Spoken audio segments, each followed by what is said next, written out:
تاسې به هیڅ باور ونه کړئ خو ډیر خلک وایي چې دوی په خوب کې خزانه، سره زر او قیمتي شیان لیدلی دي. خو آیا دا د خوشحالۍ نښه ده که یو روحاني پیغام؟ راځئ دا نښه په ژوره توګه تفسیر کړو. د اسلام له نظره د قیمتي شیانو د خوب تعبیر. اسلامي عالمانو د قیمتي شیانو مختلف خوبونه تفسیر کړي دي چې ځینې یې لاندې بیانېږي. اول، سره زر لیدل. مثبت تعبیر: که یو څوک په خوب کې سره زر وویني او دا یې په حلاله توګه ترلاسه کړي نو دا د رزق، دولت او خوشحالۍ نښه ده. امام ابن سیرین وایي سره زر د مال نښه ده خو که هغه پاک او نغد وي.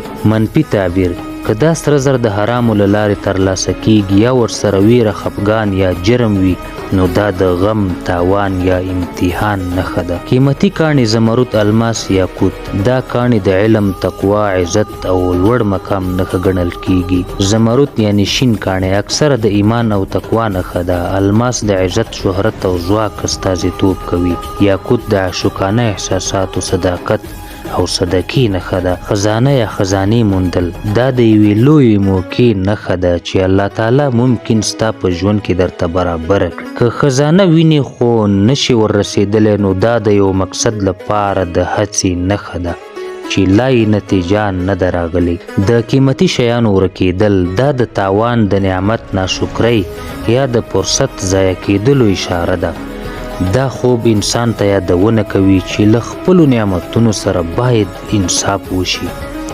رواني تحلیل: د نفس غوښتنې او مادي تمې. قیمتي شیان په خوب کې اکثره د انسان د نفس د ننه غوښتنې څرګندوي. دا خوب ښیي چې سړی ممکن د مال، شتمنۍ، شهرت یا امنیت لټه کې وي خو دا هر څه د انسان په ژوند کې یو ډول خالیګاه هم ښکاره کوي. د ځان قدر او ارزښت. که څوک په خوب کې قیمتي کاڼي یا زرین شیان وویني دا ممکن د خپل ځان د ارزښت او توانایۍ د احساس یو انځور وي.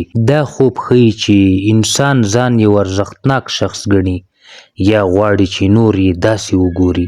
د بریا تمه او ویره. قیمتي شیان لیدل ښایي له بریا سره تړلي احساسات راولي خو که خوب کې دا شیان له لاسه ورک شي یا غلا شي نو دا د ناکامۍ، خفګان او بیمې احساسات ښیي.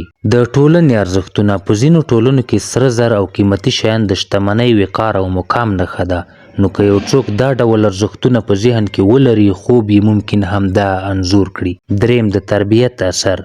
که څوک له ماشومتوبه له مالدارۍ سره مینه لري یا زیات تلویزیوني سریالونه، فلمونه او کیسې د خزانو، سره زرو او قیمتي شیانو په اړه اورېدلي وي نو ذهن یې دا ډول خوبونه انځورولی شي. ځانګړي خوبونه او تعبیرونه. په خوب کې د ګاڼو ډک صندوق لیدل. دا د یو پټ نعمت نښه ده چې لا نه دی څرګند شوی. که دا صندوق خلاص کړي نو دا د یوې ناڅاپي خوښۍ نښه ده. که صندوق تړلی وي ښایي یو مهم راز پکې پټ وي یا یو فرصت لاسته راځي خو لا نه دی اخیستل شوی. د سرو زرو خلخال یعنی ګوتمۍ یا هار لیدل. دا د ښځې لپاره د عزت، امنیت او خوشحالۍ نښه ده. د نارینه لپاره سره زر په خوب کې ځینې وخت منفي تعبیر لري ځکه چې نارینه ته سره زر حرام ګڼل شوي. د قیمتي کاڼو باران. دا یو روحاني اشاره ده چې ښایي د خدای له لوري یو ځانګړې مهرباني در روانه وي.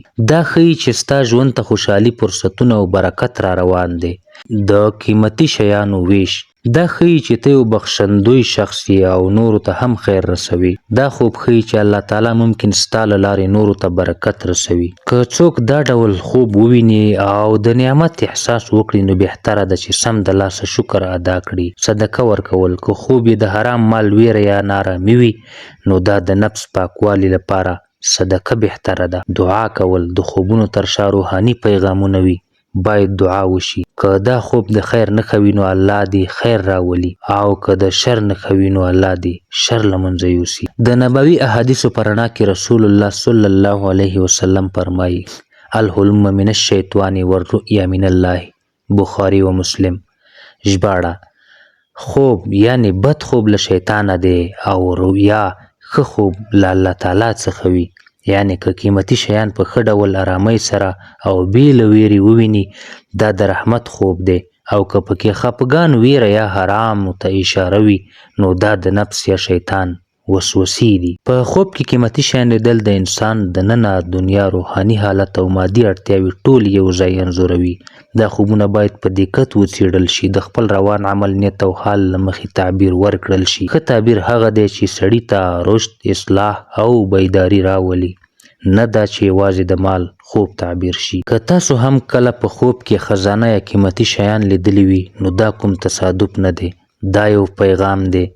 مه یې هېروئ. دا ویډیو له خپلو دوستانو سره شریکه کړئ او کمنټ کې خپل نظرونه ضرور راکړئ.